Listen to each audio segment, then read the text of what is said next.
Hello students, welcome to the Learning Tricks YouTube channel. In this video, I am going to explain you exercise 6.2 of class 9th. चलो start करते हैं exercise 6.2 से। 6.2 का first question जिसमें एक figure दी गई है। फिगर कुछ इस तरह से, दो पैरेलल लाइन है एंड वन ट्रांसवर्सल लाइन है ये। अब उसमें नाम दिया हुआ है ए बी सी डी जो इंटरसेक्ट कर रहे हैं। बी ये एक लाइन है और एक लाइन यहाँ पे सी और डी इस तरह से लाइन है। एक एंगल ये 130 डिग्री दिया हुआ है और यहाँ पे दिया हुआ है y। सिमिलरली यहाँ पे 50 दिया हुआ है और ये दिया हुआ है x। तो आपको क्या करना है, x एंड y की वैल्यू फाइंड करनी है। कैसे फाइंड कर सकते हो? तो देखो x और y चाहिए तो x कैसे मिलेगा, ये और ये दोनों लीनियर पेयर है। So I can write x plus 50 is equals to 180 because linear pair. Reason के साथ ही आप लिखना था कि कोई भी मास कटने की कोई भी टेंशन ना हो। x प्लस 50 180 हो गया, that means I can write x is equals to 130 degree. क्यों 130 डिग्री वो आपको पता है, 50 इस साइड पे है तो माइनस हो जाएगा। सिमिलरली y चाहिए तो ये दोनों का यूज कर सकते हो वर्टिकली ऑपोजिट एंगल। बट अगर ऐसा यूज ना करना हो तो ये भी कर सकते हो, x और y equal x is equals to y। क्यों a i alternate interior angle अभी हमने थ्योरम पढ़ा है। So y is equals to x is equals to 130 degree. तो y भी हमें 130 ही मिला है। सो आपके पास अब मेथड बहुत सारी होगी, आपको कौन सी मेथड से सॉल्व करना है वो डिसाइड कर लेना है। सेकेंड क्वेश्चन में आपको एक फिगर दी है। फिगर में क्या दिया हुआ है, तीन पैरेलल लाइन है, ए बी और सी डी पैरेलल है, सी डी और ई एफ पैरेलल है। That means A B is equal parallel to E F हो ही जाएगा थ्योरम 6.6 के हिसाब से। और आगे कंडीशन क्या दिया है, तो y इज टू जेड ये दोनों एंगल का अगर रेशियो हम मान के चलते हैं तो वो क्या हो रहा है 3:7 हो रहा है। तो देखो अगर मैं यहाँ पे एक एंगल ले लेता हूँ W, तो I can write Z is equals to W। क्यों लिख सकता हूँ Z is equals to W? Because alternate interior angle, तो वही यूज किया हुआ। Now y plus W is equals to 180। क्यों ऐसा लिख सकता हूँ? Because it would be a linear pair, linear pair हो जाएगी। अब y इज टू z का रेशियो 3:7 है तो y इज टू w का रेशियो भी 3:7 ही हो जाएगा। तो y है वो अगर मैं 3 ले रहा हूँ तो मतलब 3x हो गया, और w है वो 7 है तो 7x एज्यूम करना पड़ेगा। That would be 3x plus 7x is equals to 180. So it would be 10x is equals to 180 degree. 10x 180 degree means x is equals to 18 degree. x 18 degree मतलब मुझे x नहीं चाहिए, मुझे क्या चाहिए, मुझे ये जो y है और w उसकी वैल्यू। तो y is equals to क्या था, तो 3x। यहाँ पे लिख दो late y is equals to 3x and z is equals to 7x। तो z is equals to 7x। तो 3 into 80 is equals to 54 degree and 7 into 80 that would be 126 degree। But ये x और जो हमें पूछा गया है वो दोनों x के बीच में फर्क है, तो वो आपको पता होना चाहिए। या तो यहाँ पे a नाम दे दो तो भी चल जाएगा इस तरह से, यहाँ a और ये भी a। सो ये y और z मिल गए। अब देखो ये दोनों भी पैरेलल है, दैट मीन्स यहाँ पे z बन रहा है तो alternate interior angle are equal. So I can write angle x is equals to angle z। क्यों, तो अगेन अल्टरनेट इंटीरियर एंगल लिख सकते हैं, यस ऑफ कोर्स लिख सकते हैं। Now angle x is equals to z कौन सा है, तो 126। तो एंगल x भी क्या हो जाएगा 126। तो इस तरह से आपको जो एंगल फाइंड करना है उसके लिए अगर करस्पॉन्डिंग एंगल से हो रहा है तो करस्पॉन्डिंग, वर्टिकल हो रहा है तो वर्टिकल, लीनियर पेयर, और या तो चौथा alternate interior angle. Most of the sum in 4 से हो जाएंगे। थर्ड क्वेश्चन में आपको एक फिगर दी है इस तरह से जिसमें ए बी पे पैरेलल टू सी डी ये दोनों पैरेलल लाइन है and E F perpendicular to C D तो ये दोनों परपेंडिकुलर है। अगर ये परपेंडिकुलर हो गया तो ये भी परपेंडिकुलर है, मतलब दोनों 90 डिग्री हो गए। क्यों, पैरेलल लाइन है इसलिए, अदरवाइज परपेंडिकुलर नहीं होता। Also GED is equal to 126 degree, ये 126 डिग्री दिया हुआ है। Then we need angle AGE, this angle, GEF, this angle, and FGE, this angle. These three angles we need. So how can we find? Suppose ये angle चाहिए तो ये angle AEF plus FED से बना हुआ है, हाँ है। तो इसमें से FED वो तो 90 डिग्री है, तो वो वैल्यू पुट कर देंगे तो ये वैल्यू मिल जाएगी। यस, चलो करते हैं ऐसे ही। Angle AED is equals to angle AEF plus angle FED. Therefore, angle AED की जगह पे we can write 126 is equals to angle AEF plus FED, that means 90 degree, because क्या दिया हुआ है तो EF perpendicular to CD उसका use किया हुआ। Therefore, एंगल AEF की वैल्यू चाहिए तो ये सामने की साइड आएगा तो माइनस हो जाएगा, तो 126 में से 90 गया, दैट वुड बी 36 डिग्री। तो ये एंगल एक हमें मिल गया 36 डिग्री। अब देखो ये थोड़ा सा एक्सटेंड करके देख लेता हूँ तो आपको कुछ समझ में आ रहा है, आ ही गया होगा। ये two parallel line and one transversal line, तो ये दोनों क्या बन रहे हैं, alternate interior angle. So I can write here angle AGE is equals to angle GED. Why? Because alternate interior angle. So AGE वो कितना दिया हुआ है 126 डिग्री, वो चाहिए AGE जो पूछा गया था। GED की वैल्यू वो हमें पता थी तो वो हमने रख दी, तो angle AGE is equals to 126 degree हो गया। ए एंड दूसरा एंगल जो हमें चाहिए था AGE मिल गया, ये रहा। देन AEF ये वाला एंगल वो भी मिल गया AEF, बट हमें कौन सा चाहिए था GEF, सॉरी ये GEF ही था, G और ये GEF 36।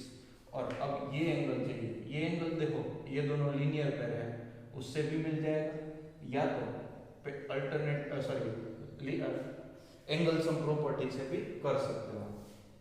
So I am writing here angle AGE plus angle EGF is equals to 180 degree. Why? Because linear pair. So अब वैल्यू पुट कर देता हूँ। एंगल AGE अभी हमने फाइंड किया 126, तो 126 plus EGF is equals to 180. Therefore angle EGF is equals to 54 degree, ये हो जाएगा 54 डिग्री। तो हमें जो तीन एंगल चाहिए थे तीनों के तीनों मिल गए। अब एक एंगल फाइंड करने के लिए आपके पास बहुत सारे ऑप्शन होंगे, कोई भी ऑप्शन सिलेक्ट कर सकते हैं। क्वेश्चन 4 में अगेन हमें एक फिगर दी है जिसमें PQRST इस तरह से फिगर है, और एंगल PQR 110 है, एंगल RST 130 है, प्लस PQ एंड ST ये दोनों पैरेलल लाइन है, PQ and ST parallel line है।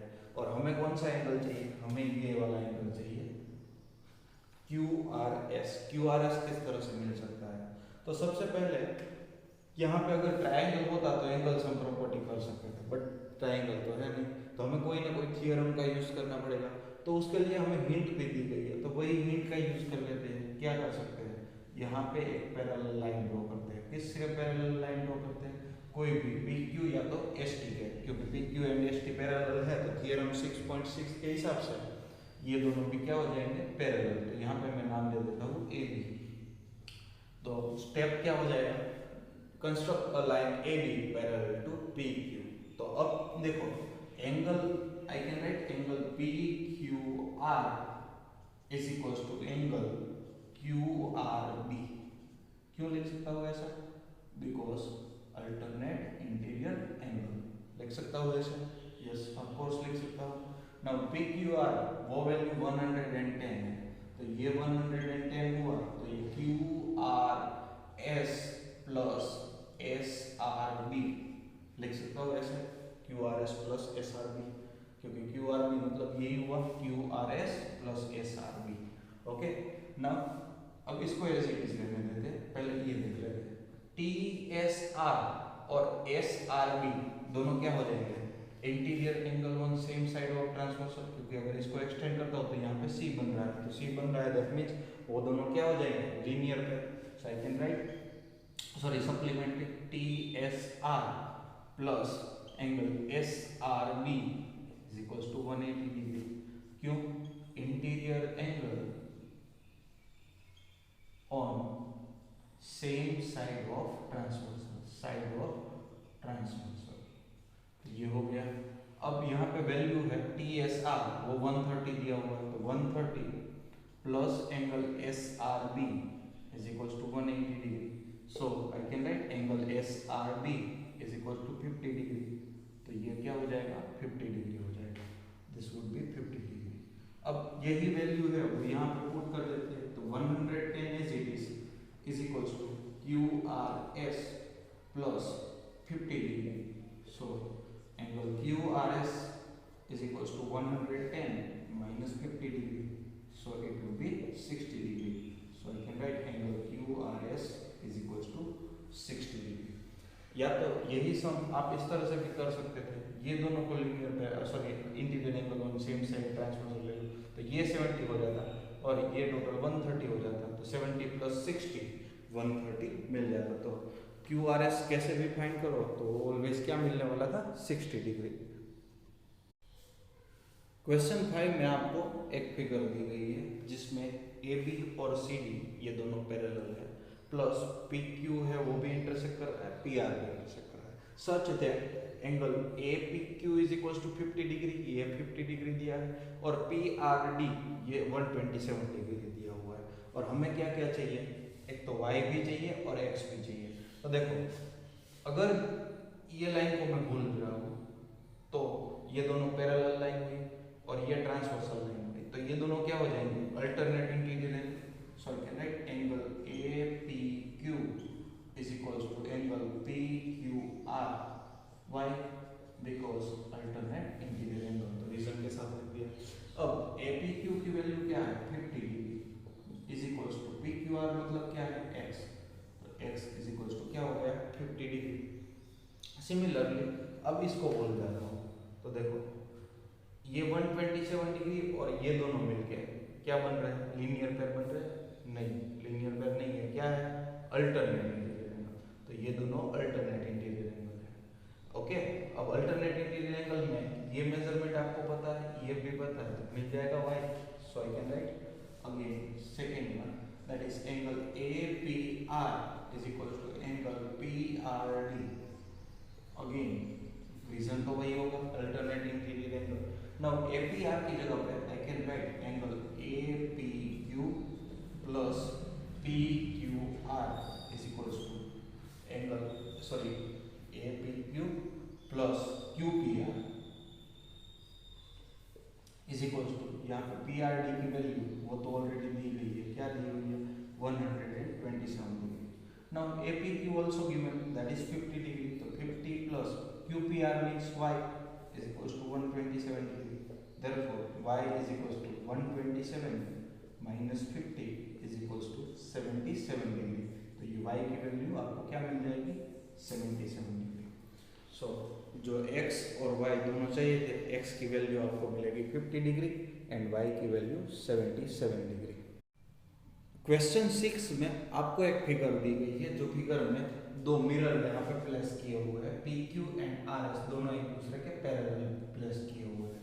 लो लिखा हुआ है in figure 6.33 PQ and RS are two mirrors placed parallel to each other. An incident ray AB strikes the mirror PQ at B. AB है ये रे PQ पे B पे strike कर रहा है, अगेन वहां से रिफ्लेक्ट होता है क्योंकि मिरर का काम क्या होगा, रिफ्लेक्शन करना, तो वहां से रे डाइवर्ट हो जा रहा है BC पे और स्ट्राइक कर रहा है RS को C पे, अगेन वहां से रिफ्लेक्ट कर रहा है तो C से क्या हो जाएगा, D साइड। तो आगे दिया हुआ है reflected move along the path BC and strike the mirror at C and again it reflects back to the CD and we have to prove that this ray AB and CD this two are parallel, ये prove करना है। तो prove करने के लिए आपको law of mirror याद करना पड़ेगा। लॉ ऑफ मिरर क्या था, अगर यहाँ पे ये नॉर्मल है और ये भी एक नॉर्मल है तो incident angle and reflex angle दोनों क्या हो जाते हैं, इक्वल हो जाते हैं। तो देखो ये और ये दोनों एंगल इक्वल हो जाएंगे। यहाँ पे आई और यहाँ पे आर बोल देता हूँ तो यहाँ पे क्या लिखूंगा, according to law of reflection angle I is equals to angle R means also यहाँ पे भी यही चीज होगी, ये नॉर्मल है तो यहाँ पे मैं इसको थीटा बोल रहा हूँ तो ये फाई हो जाएगा। सो वो तो मैंने एंगल का नाम दिया हुआ है तो आपको लगता है कि थीटा फाई सर क्या बोल रहे हैं, तो ऐसा कुछ नहीं है, एक साइन दी है। तो लॉ ऑफ रिफ्लेक्शन